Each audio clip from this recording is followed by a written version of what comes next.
Hello and welcome to the Larger Than Necessary First Player Token podcast. This is episode 94. My name is Chris. I'm Euan. I'm David. I'm Pawel. I made you all snap to attention there, boys, didn't I? My goodness. You didn't know I was starting. Military precision. We're all hopped up.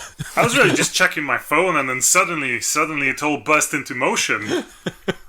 Well, serves you right for checking your phone during a podcast recording, pal. I know, It was- shame on me. It was actually amazing because you all just sort of like rocketed forward in your seats at the same time. It was in perfect unison. It was great. It's like, I that's... love watching that. I'm going to keep doing that, actually. Just surprise podcast entrances. I'm just going to walk into your room and go, hello! Oh, you know what? You would just get this knee-jerk reflex from us straight away. Definitely.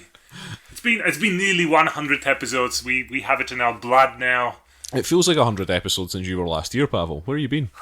What? Dave's got some conspiracy theories about you. I have been playing video games and potentially also working, but mostly just playing video games.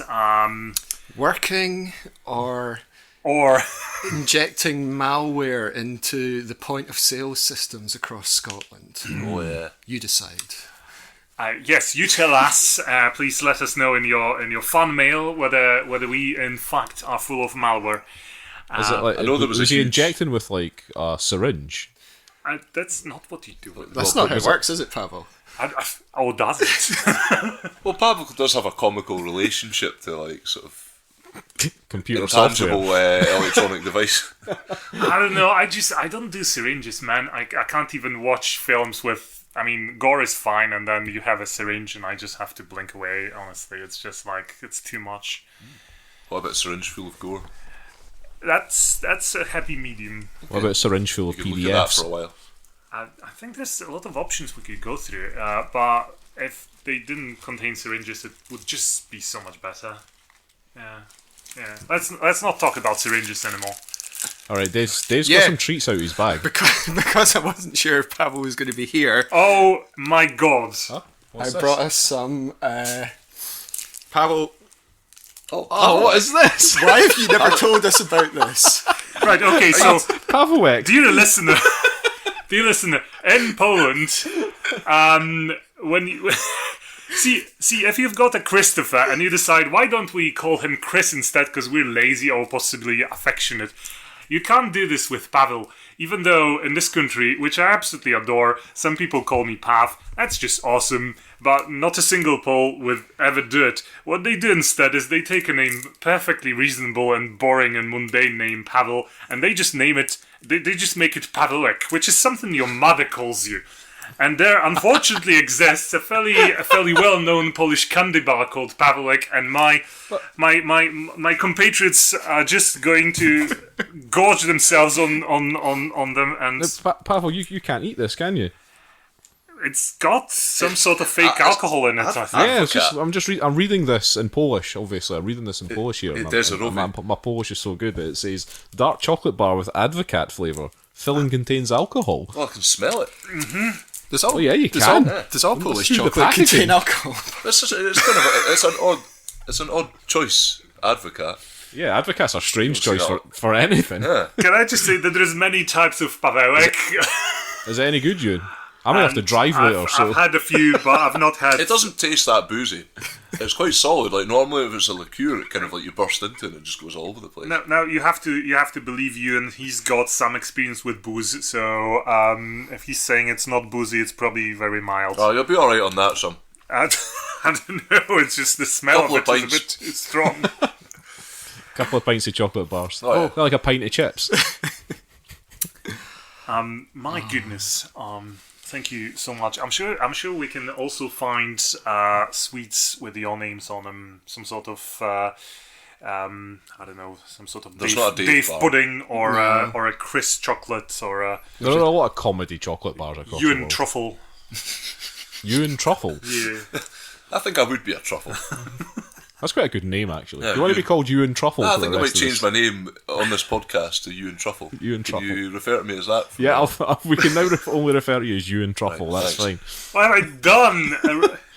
Shut up, Pawel. This episode's just changing the entire fabric Oh of the podcast. my We haven't god, even that's not started. gonna become a thing, will it? Can we now start a chocolate podcast? Yeah. Please be aware that Chocolates only, of the world. only my mum, my grandma, and possibly my dad have ever called me Pavelik. Even Paulina doesn't call me Pavelik, because that's really just... That's nice, Pawel. Pawel. That's nice. It's good that we can call you that. Yeah. Most It's good that you've given us certainly permission. What have you done, Dave? I also noticed there was a brand of Polish chocolate called Wawel. Is this correct? No, this is... this is like Polish Cadbury's. In fact, I think Wawel's been bought by Cadbury's. So this is the one of the main thought you were Polish gonna say sort of arrested. confectionery Yeah, the brand, makers. not the. Yeah. That's the way it happens in Poland, these mergers. So, okay, so far we talked about candy bars. So we've Yep. been very productive today. Well, this is the chocolate segment of the programme. Yeah. It's now also a regular feature. Ooh, we should have a spin-off podcast about strangely themed confectionaries. I'm pretty sure I just said that. Yeah, but I wasn't listening. Oh, that's probably true. That means you have to write the theme tune, Pavel. Or sing it at least. Speaking of not listening, Euan Truffle wasn't listening to the last video games episode because we said that you weren't going to be here much on the video games. I was here, so I haven't played any video games, mind you. But you're just in the house. Yeah, I'm so in the we house. thought Seems you'd a bit join in. strange not to be in here. Okay, well, nice to have you, Euan Truffle. Yeah. Sorry, I'm going to nip out for chips in a minute anyway. So. Oh, sounds good. Get me a chicken wrap. Ah. Anyway, we're here to talk about video games this week. Wow, not about And, candy bars anymore. No, we're not going to talk about candy bars. And I think this is going to be a pretty strange episode.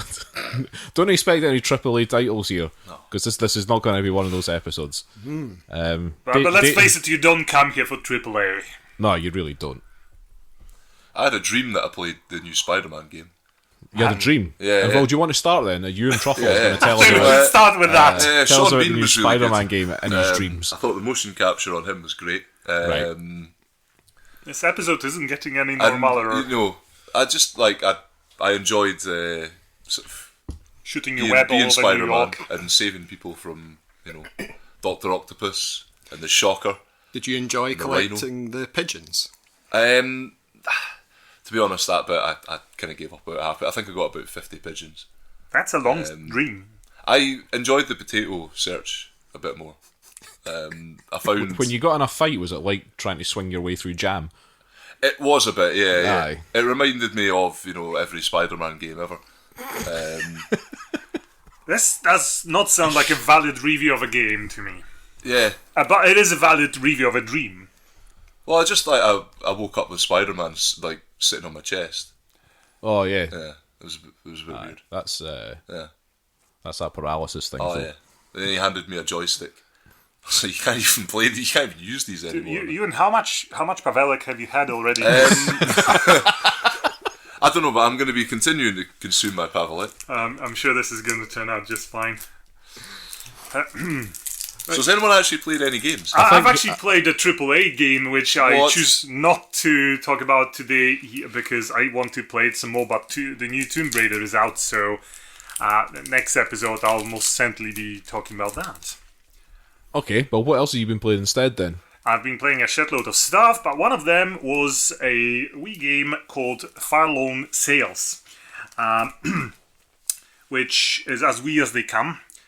Although it's not a game for Wii, it's oddly enough also a console game, PlayStation 4 and Xbox One, but most certainly a Steam game, and it does feel like it. Some people would say that it probably even feels like a browser game, and they probably right, but I played it on Steam and quite enjoyed it. So, Farlone Sales is made by people called Okomotiv, oddly enough, but mostly by this one guy called Schmocker, which is a fantastic last name. Schmocker. Yes, and I've just learned actually that it was his master's degree game. I suppose he was studying game making, and well done on that. He had a few other students help him out, and what was produced as a collaborative job of all those people was this little really charming game that sort of reminded me in bits of Journey or I'm going to say or Inside, even though it wasn't really creepy. Inside is quite creepy, but the certain aspects of Inside you could also I suppose see in Fire Alone Sales. But essentially it's a side-scrolling, a little bit platforming game with no narration, no very sort of vague story. So just about what you experience when you play Journey, yeah? You go through some environmental puzzles and progress what you think is a story, what you imagine the story to be. The whole gameplay here, and essentially the entire story revolves around your peculiar vehicle that you keep sort of propelling through this post-apocalyptic, desolate world. As I said, it's a side-scrolling thing. So whenever you enter the vehicle, it sort of becomes you have a couple platforms there that you can jump about, and on those platforms there's various buttons that you can push by jumping or pressing against them. And their functions are essentially what propels your machine to keep going forward, or I should say right, because it just keeps rolling right. Yeah, you're gonna have your sails. You're gonna have your sort of like a boiler. You have to burn various debris in order to fuel up the boiler, and then so long as it's full of energy, you can press your I suppose gas button or whatever it's called, and you roll about this sort of like dry riverbeds and these ruins and various motorways, abandoned, I suppose, post diesel punk world or whatever you'd call it. Yeah. Your protagonist, which is this wee tiny dude that does remind me of the guy from Journey, doesn't really say a single word, just jumps around this machine, keeps it repaired, keeps it moving, keeps collecting fuel, and that's pretty much it. The rest of the game is really just the aesthetics of it.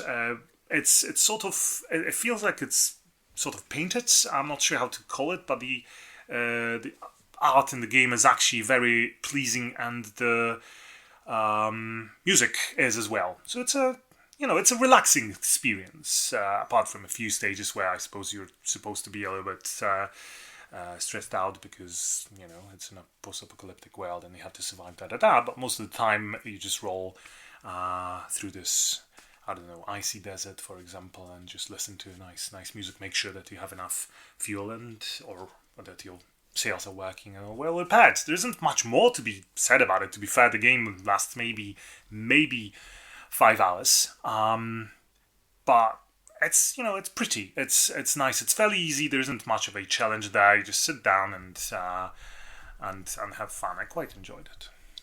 So it's a chilled out game. Very much so, yes. How are you actually controlling it? Right, sorry, I should probably say that you've essentially have 5 buttons in this game. You've got your up, down, left, right. Sorry, no, that's a lie. You've got your left, right, and jump, and then you have a button for just picking stuff up or dropping it. And that's pretty much that. So your vehicle only moves if you press certain buttons to have energy or wind in your sails. Other than that, you control your characters. So it works really, really well. For a small game, you have to make sure that tiny details are well designed. And then here, the mechanics, the way this vehicle of yours is actually handled, I suppose, or driven, if you call it that, is actually really well crafted. So it's again, it's a relaxing pleasure to go on this journey. And very nice music as well. Thank you very much. As a person who collects game soundtracks and mostly listens to them in the office, I have acquired a new thing that helps me go through the day.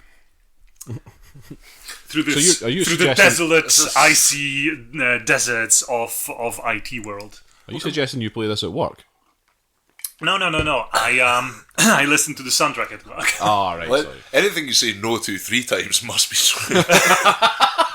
Oh man, you got me there. Can we just go back to the term post-diesel punk? Because I think this is. I feel a bit behind the times now when I hear this. What's post-diesel punk? So What was diesel punk that we're now beyond? Okay, so you know how you have post-apocalypse? Yeah. Now, okay, so post-apocalypse presumes that there was a fairly normal world that's just ended. But if you have an abnormal world, then you have to start. You have to. This is get a world that was ended by the diesel punks. So if you have a science Volkswagens. fiction, say a space opera genre, yeah, and then you sort of end it with this cataclysmic event of some sort, then you're gonna have what you're gonna have is space opera apocalyptic world, yeah.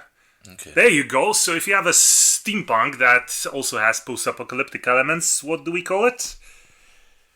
Post-steampunk apocalypse.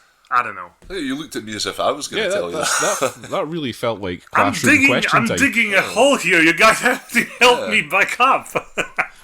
So basically, damn you, diesel punks. No. The world has certainly ended. You're completely alone in it. But the technology that you sort of salvage and utilize in order to repair or maintain or even upgrade your vehicle, and your vehicle itself doesn't remind you of anything you would see on the streets. Even it's. It reminds you of like a diesel When I Astra. Okay, like come on, yes, diesel punk is an official genre. It's not my idea. Is it based on the clothing brand? Jesus. My goodness. I won't take this bait. But Pavel, that's why you're here. No. So that we can go fishing. It's fine. I'm just gonna. Speaking of which, Dave, you were telling me there's another Russian fishing game out there. There is Russian Fishing 4. I have to check this out. Yeah, you're gonna have to.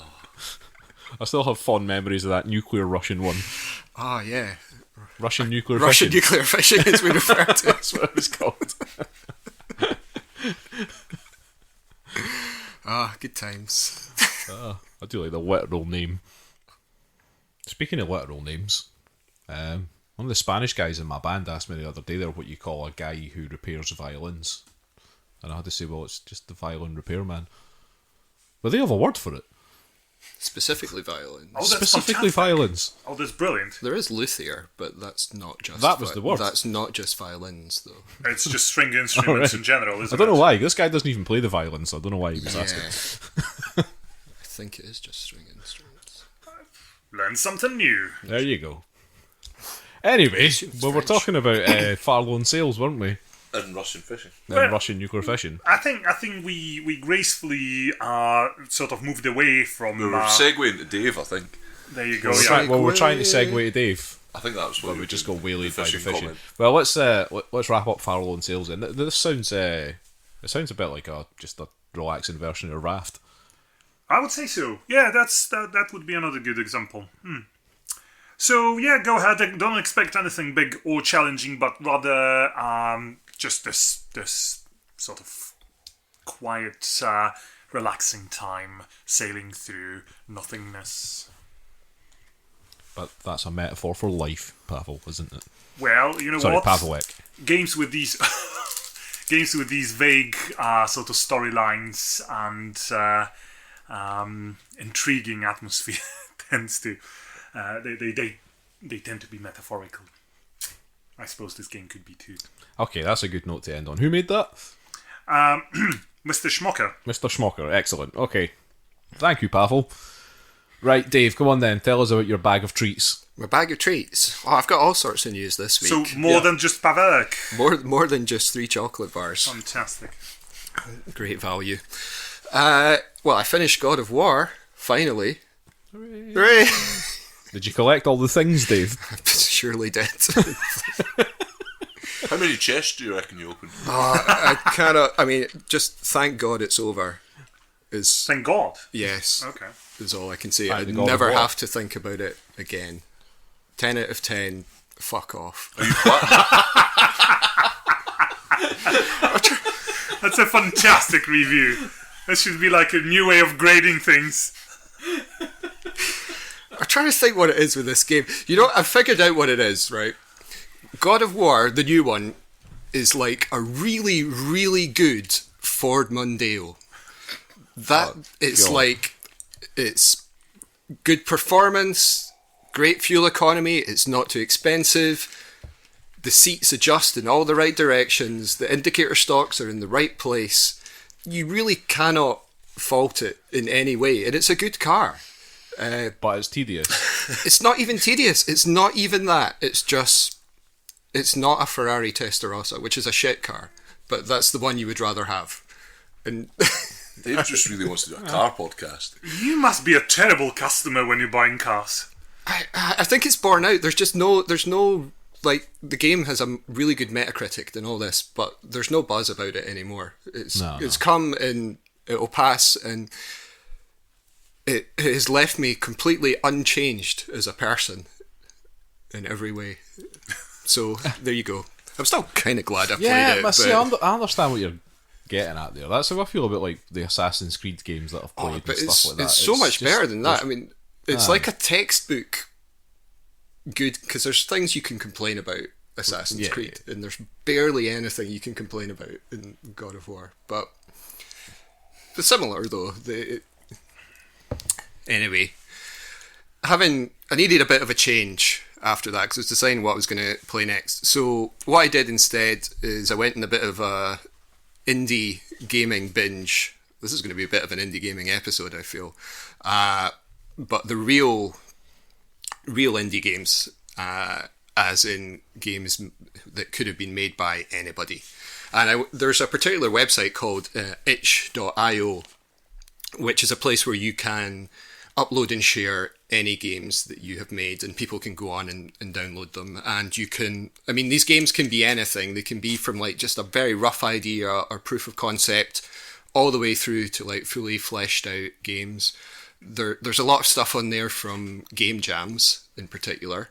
Pawel, you were talking about a degree project. Yeah. A lot of people put their student projects up on itch.io. There's a lot of arty things, or like pieces of art, or like pieces of wank, if you depending on your take on this kind of thing, can go either way. And they're generally free, or they're available for a modest price, or it's like pay what you want, or and so on. So I had a wee bit of a trawl through there, and there's all sorts of exciting games. I noticed Body Hiding Simulator 1995. I'm totally up for this. Didn't play that, but there was a game called The Confraternity of Toast, which I just like the title of. There's a game called Neon Dot Code, which Cyberpunk, Pawel. Ooh. See? So I didn't play that because I thought, Pawel, you might like to. Man. Yeah, well, I thought you can play You can it. play Yeah, yourself, Pawel. yeah. I'd have to go to this dodgy website. Do you need me to come round to your house and install it for you? Is that what? Is this? What, you is mean this like Ecstatica? Yes. Is this what we're reduced to?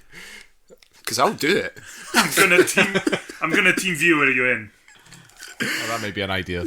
Right. Anyway, so I did actually play some games. I had a quick shot of Cat Fortress. Yes. Can I just say, is it essentially what you really needed was a game that doesn't have even a single A in it, yes? You've played this perfect triple A, Oh, I and you see. thought, that's it. Now I just have to play an utter piece of They garbage. go in the complete other direction. Well, I think Goblin Pawel, Airship. Don't you dare judge Cat Fortress before you've played I it. haven't told you about it yet. I've not played God of War either yet. In Cat Fortress, you play a man who can only cartwheel to the left or the right. I'm beginning to judge it now. He's inside a medieval castle that's being bombarded by cats that are like ragdoll cats. And it's like you're made of Velcro because they all stick to you. I think that cats tend to do that. Sounds Yeah. amazing. And you have to use your mouse to throw them back out of your castle before you become overwhelmed. You throw them into caravans. And while you're doing this, there's a sort of cat Cupid who's flying above the castle, firing arrows into it. That if it hits the cats, it makes them reproduce. So either you've had too much Pavlik now, or the developers. So that was fun. Moved on from that though. Have you completed it though? I Got all the achievements? some of these games, your completion is a relative term. I did play a game called One Hand Clapping. Okay. I'm not too sure why it's called that. This was more of this was definitely a proof of concept, although it was certainly a bit more fleshed out than many of the games that are on this website. What's interesting about this game is you control parts of it by singing into your microphone. Ah. And it's kind of a platformer, I guess. And it starts out, it's like you go along and there's like a little platform and you have to sing to make it raise or lower. And basically the tone or how high or low you sing, pitch-wise, determines how high the platform goes. That's pretty good. So it goes up and down based on... So that's it. So it's quite entertaining. It's all things like that. So you're kind of sitting there kind of going, oh... So you should play this in the middle of the night when people are asleep. Oh yeah, definitely. It's quite well done though. I mean, it is totally just a proof of concept, and you're done in like 10 minutes. But there's cool little bits. It plays back your voice to you. Oh, that's just wrong. but it does it in a really nice way. It plays back the reverb, so it's more like an echo. And there's like a little, so it's quite spacey actually. You hear yourself kind of going, oh, like, so you're like, ah, and then you hear yourself going, ah. There was a cool bit where you have to sing it makes you sing the notes for a chord like individually, but it loops each one. So then you've basically got your chord singing with you singing like the three component notes for it. That just brings the memories of the church choir.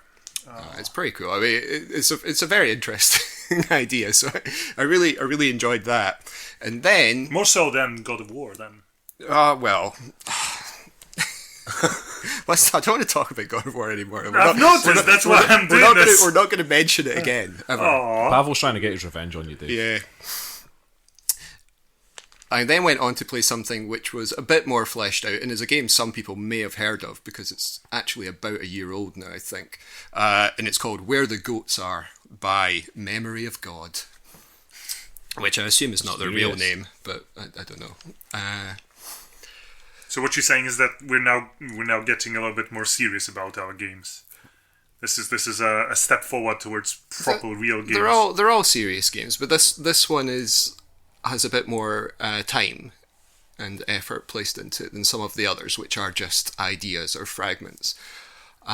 Interestingly, visually, this game looks a little bit like Journey, which you mentioned, Pavel, but by coincidence, a rare moment of synchronicity between myself and Pawel in a single podcast. And a lot of A's in between of us. And I'll stick to that for a bit. Sex with A's. In this game, you play an old woman called Tikva, who lives on a little homestead out in the countryside. And she's lived there all her life, I guess. But over time, her family lived there with her brothers and sisters, but over time they've slowly all moved away to the big city. So her nephews, nieces, grandchildren, one by one, they've all left until only Tikva is left behind on the farm on her own with only her goats for company and her other farmyard animals. And basically it's just a view of the farm. It's not in 3D per se, it's just looking down on it. You can't really go anywhere other than getting up every morning and doing your little routine, whatever that might be. So you can go up, milk your goats, you can go check in the chickens, get eggs from them. You've got a stick that you... As you do. There's a a little plant that you can water, but you need to go and get water from the well. And that's a bit of a commitment because the well's a bit further away. I mean, being an old lady, you don't run anywhere. You walk at your own pace. And because you can milk the goats, you can make cheese. And that's primarily what she does. She makes goat's milk cheese. Every day, the postman appears and he brings you letters from your family. And also, you can trade your cheese with the postman. Well, you got to remember, this is I know, yeah, but I'm sure, Chris, this has happened to you at least a few this happens times. to me on a daily basis with old women giving me cheese for letters. This is a more rural game. It's not something that happens in the city. I don't know. Edinburgh is a fairly small town. Things are a bit different. And that's how you get your hay, because the goats do need to eat. You do have to look after them. So you trade cheese for hay.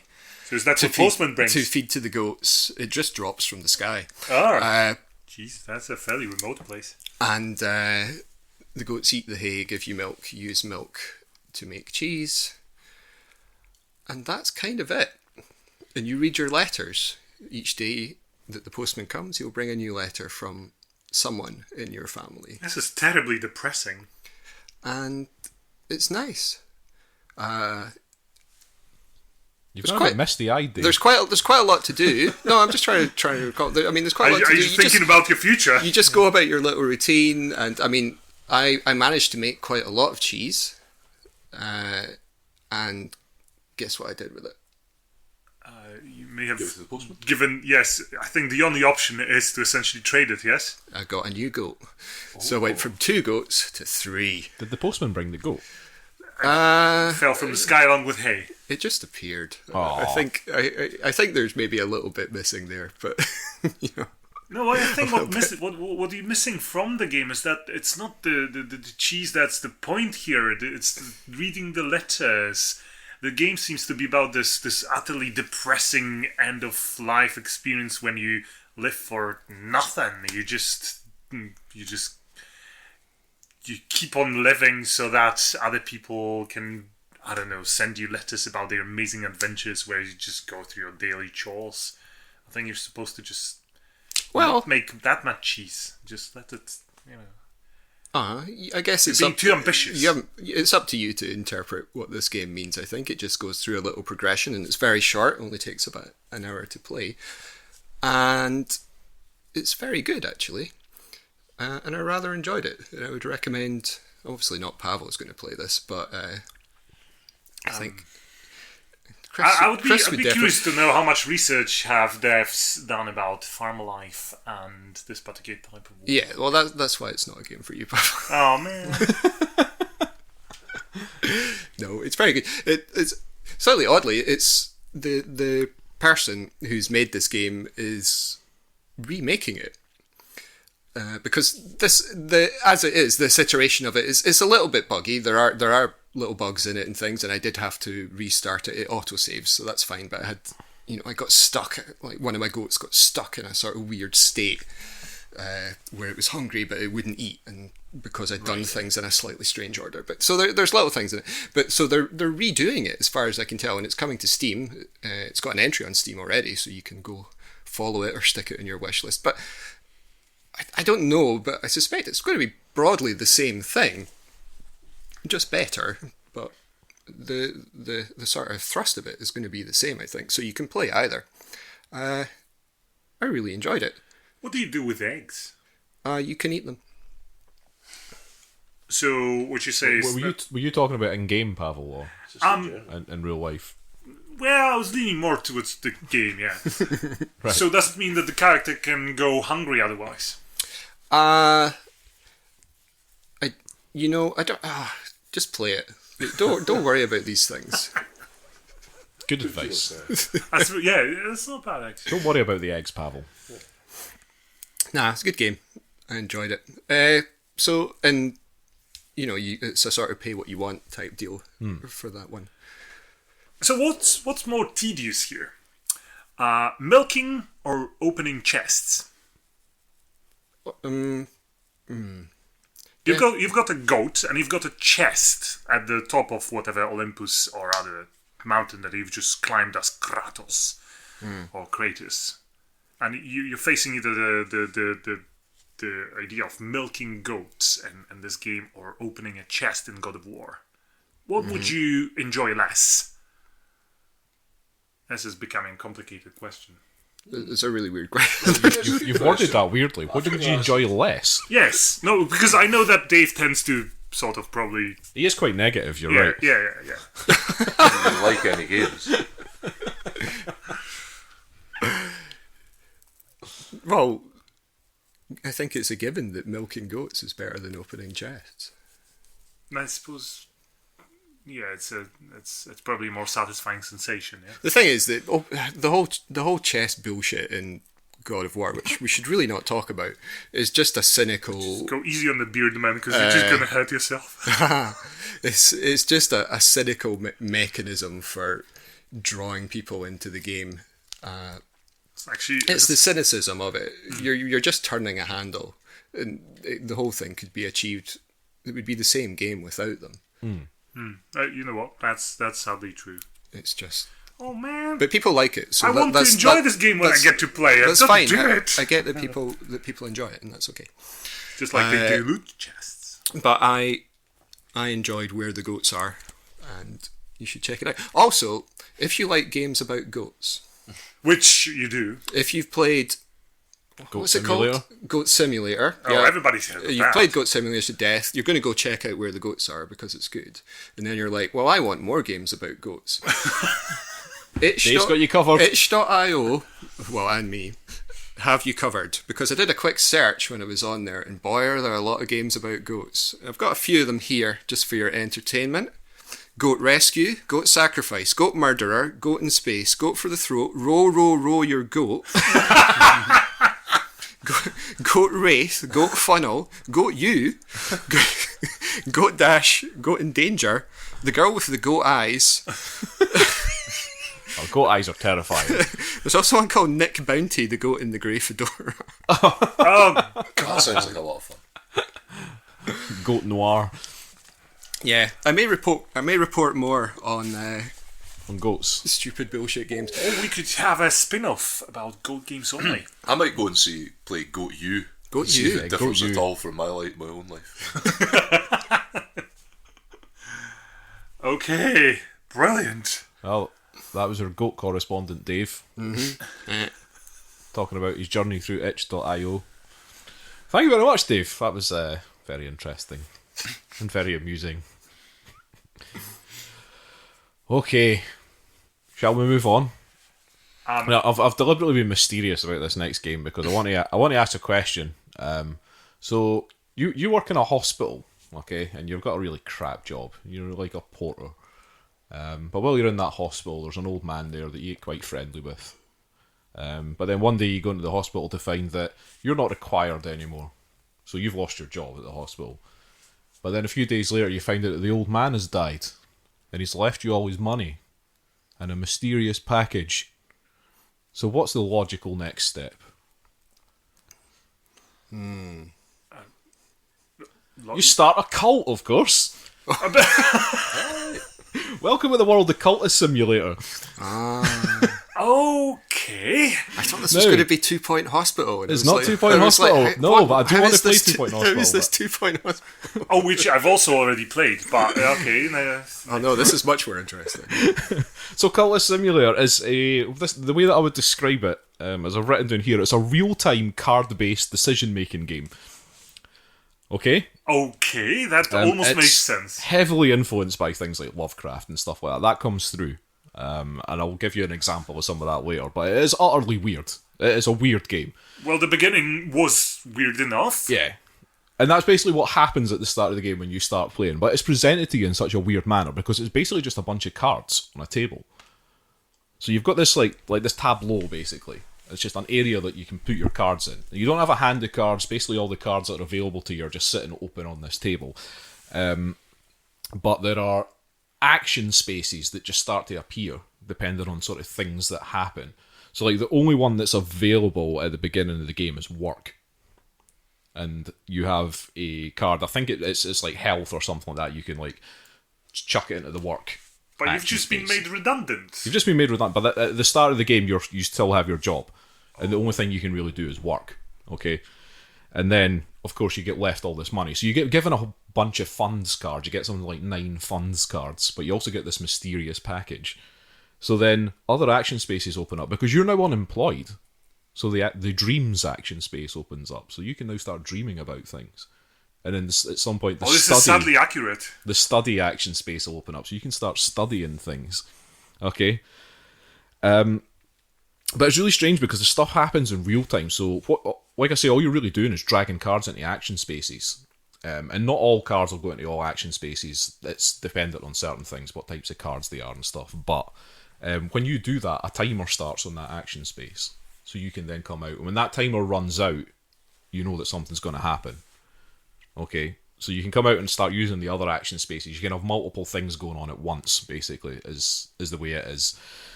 So when the dreams action space opens up, for example, you can stick like your health card in there. And I've got an example. So this is like I've taken a sort of screenshot on my phone here. I'm just going to read because there's nice little bits of flavour text and stuff come up anytime you do something. We like flavour. So for example, I think it was the health card in the Dreams of Doors just to have a good rest one night. The Dreams of Doors, the Dream Space, but I got the Dreams of Doors is what I got out of this. So here's the flavour. I dreamt of opening doors, red doors and gold doors and doors of glass and doors bound like books and railway carriage doors and castle gates. Behind one was the something I seek. I woke with the slamming of doors still in my ears. And that's just like the weirdly, like... I was a bit Lovecraftian. Vague, Lovecraftian sort of style flavour text that you get throughout this game.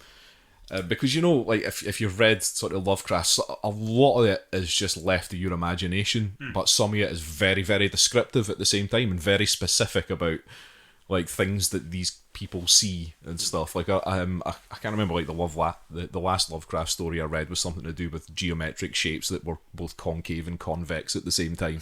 And you're trying to, like, imagine that in your head. Yeah. You know, that's the kind of same feeling that this game... it does love a good bit of non-Euclidean geometry. Oh, yeah, he loves that kind of shit. Now, the thing is that there's a time passes thing comes up once you lose your job. And... time passes, I think it's every sort of 90 seconds or something like that. It eats one of your funds cards. So you're going to have to, like, find some way of keeping your money going, because if you start running out of funds, you become unhealthy. And that's when you become ill and you start... And there's certain things that happen when when bad things happen to you in this game. So if you, like, run out of money, or if you've run out of health cards and there's something happens in the game that requires you to have a health card, then you'll become sick. And these like weird debuffs start happening to you, and you might start having trippy as fuck dreams and stuff like that instead of just normal ones. This is pretty awesome. It is, and then like the game's so like when you first start playing the game, you have no idea what you're doing.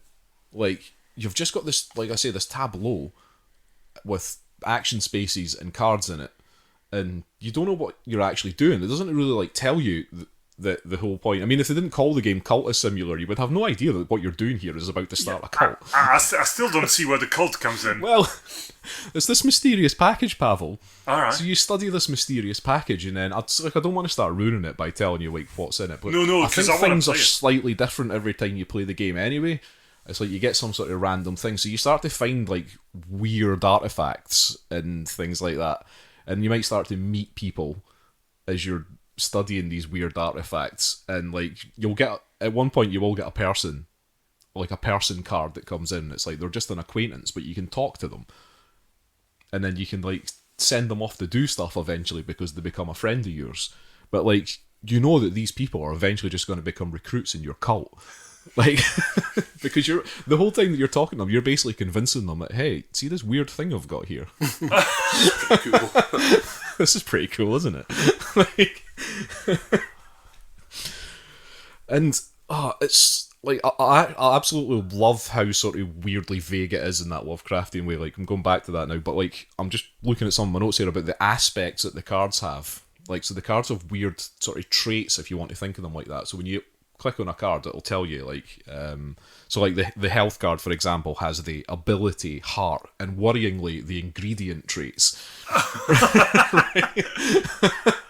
Okay. So like certain action spaces might only accept cards with certain traits, but then if you start comboing certain cards together, like they might need to have the same traits before you can make them do things. And like I say, I don't want to ruin it by telling you some of the weird shit that happens as you're playing through this, but aye. Have you managed to complete the game? I haven't, no. Okay. I haven't. I played through for a bit, my first playthrough, but like I say, it's really confusing at first when you start playing it. You're not entirely sure what you're supposed to be doing.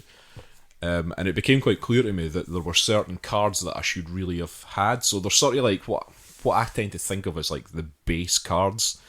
So like the base cards that I think of, they're things like reason and passion and, just like logic and stuff like that. And you'll use these cards quite a lot when you're doing various things. So like when you study an artifact, you can do it with passion. So you can play the passion card on top of the artifact when you study it, or you can do it with reason. All right. And you'll get a different outcome depending on how you do it. And I think there are reasons for doing things like that, because when you start your cult, you have to pick a certain thing that your cult is actually about. And I've not got I can't remember off the top of my head what these things are, but they have different sort of ways that you would approach things. You might be like really passionate about what it is you're doing, or really logical about it, for example. So like how you play the cards and where you play them is really going to affect the outcome of the game. And I've read somewhere that there's sort of like there's almost like a sane way ending the game and an insane way ending the game. So like you can either be this cult of sort of sane people that are really logical, or just absolute fucking lunatics by the end of it that are just completely consumed by ridiculousness. That's pretty cool. I can't imagine it's a long game, really. I think it's longer than you think, but I think because a lot of it seems to be that you need to start building up stacks of things like the health cards and the funds cards, the reason and the passion and all that sort of stuff, because you need to use a lot of them a lot of the time, it seems. I would imagine this is your currency in life as well. Yeah, and doing that is kind of difficult because you have to keep using some of these cards on various things, because there are certain like negative things will start happening to you. So like eventually you start getting enough attention towards yourself that people come looking for you, like investigators and stuff.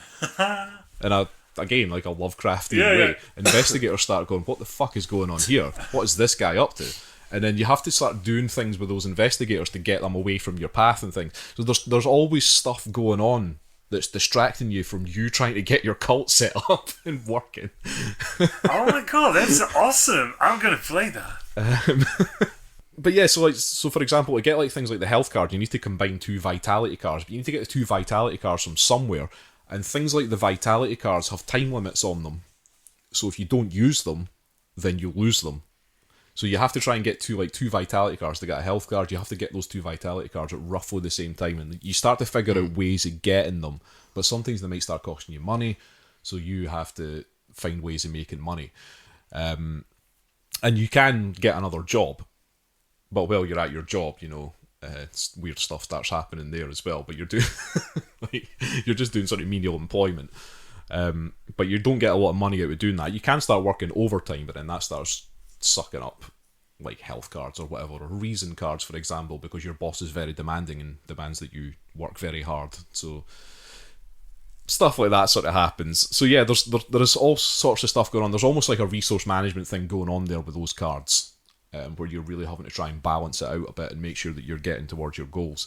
But you can do things like there's an antique shop space opens up, that's an action space, and you can spend funds in there. And if you spend extra funds, then you might actually spend a lot of time digging through this stuff to find weird artifacts and books that you can study and all these kind of things. And like I say, eventually you form your cult. You get followers that you can use and abuse, send them off to do various twisted things if that's what you're up to. But like by the point that I got through my first run through, the table with all the cards in it was a fucking mess.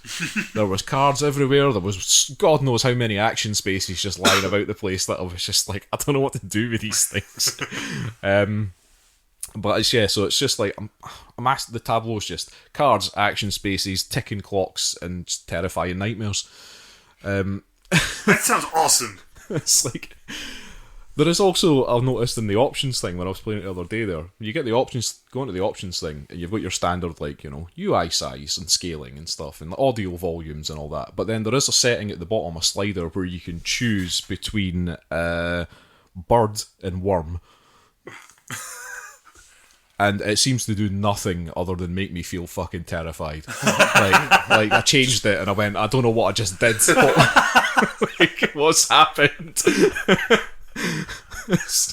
I just don't know.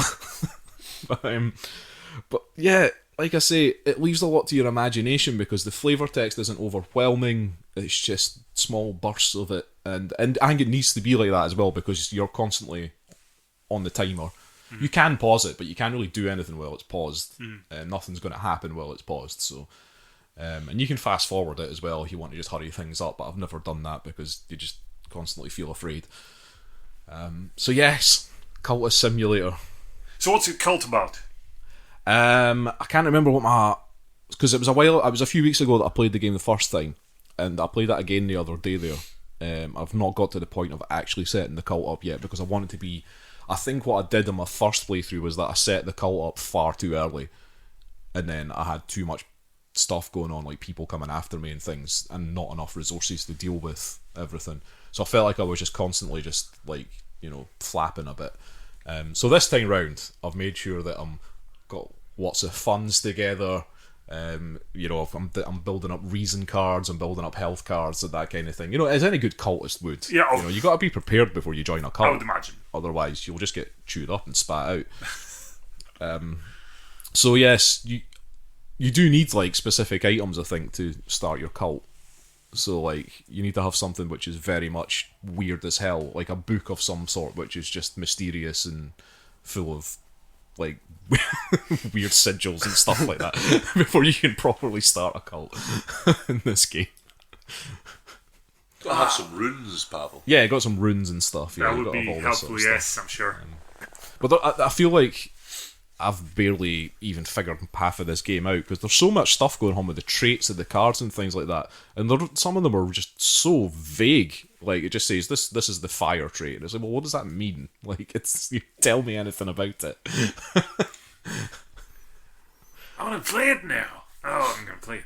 Questions on Cultist Simulator? I don't really, wouldn't even know where to start. But that's it. That's the thing about this game. You don't know where to start. It's just so confusing, but at the same time, absolutely compelling. Is this on Steam? This is on Steam. I think it's only on PC at the moment. I'm just going to double check that. But yeah, well, Windows, OS, and Linux, just the standard. Sure. But it came out on the 31st of May this year, 2018. And it's developed by Weather Factory, who are a British development team, I believe. Well done, people.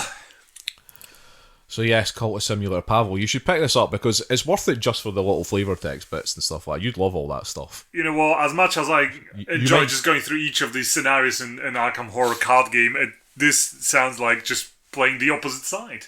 Yeah, no, that's basically it. And that's the interesting thing about it. I don't think there's a lot of games that give you that.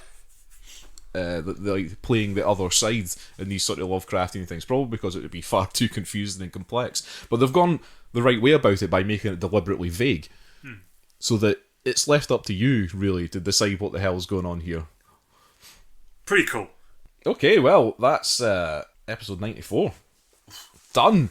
Wow. We're still counting down to 100. So what's that? 6 episodes left.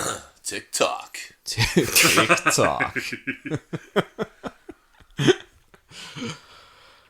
Okay, we will give out all our internet stuff. If you want to email us, you can do so at firstplayertoken@gmail.com. That's FIRST player token. You can find us on Facebook, Twitter, SoundCloud, iTunes, Stitcher, YouTube. We have a PSN community. We have a Discord, which is discord.me/firstplayertoken. We have a Twitch page. Our Twitch page and our Twitter handle are both at 1ST player token. You've condensed that. Both are once player token. Both are once player token. Nice. Thank you very much. You and everything else is FIRST player token.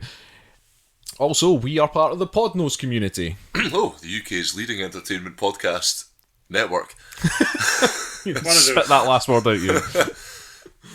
You're just changing things up today. You're just throwing me all sorts of curveballs. It's great. Okay, so we will be back next week with episode 95. Which will be either board games or video games. Thanks, Pawel, because that's what they usually are.